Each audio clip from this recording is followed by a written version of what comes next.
a city with impenetrable walls and your army is stuck outside.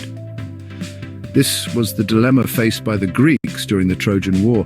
For 10 long years they had laid siege to the city of Troy, but the walls stood strong and the Trojans remained defiant.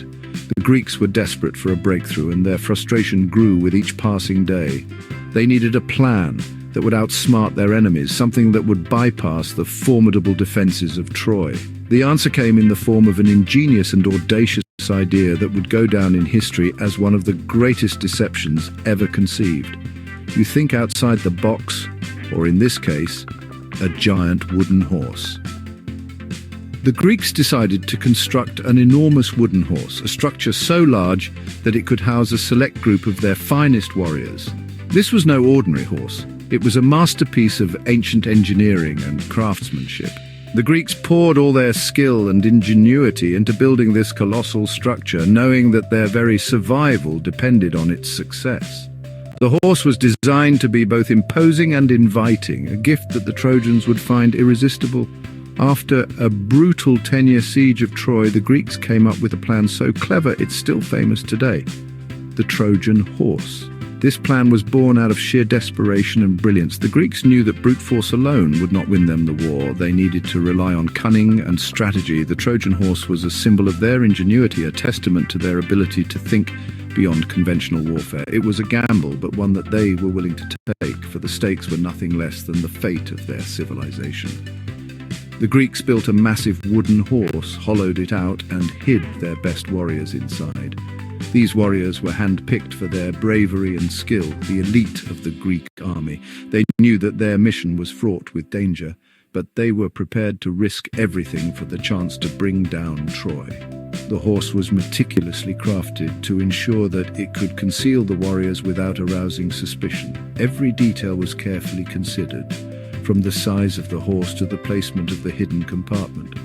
Then they left it at the gates of Troy as a supposed gift, pretending to give up and sail home.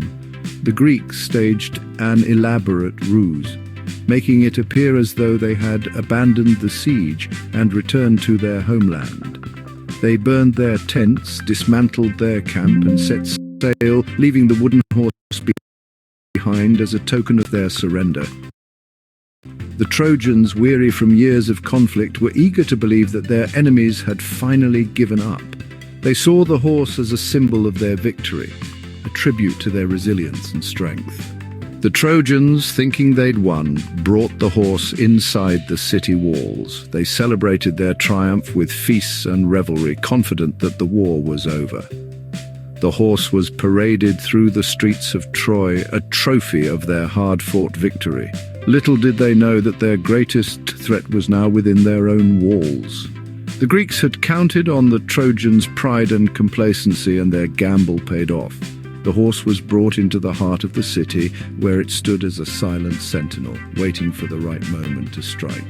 That night, while the Trojans slept, the Greeks emerged from the horse and opened the gates for the rest of their army.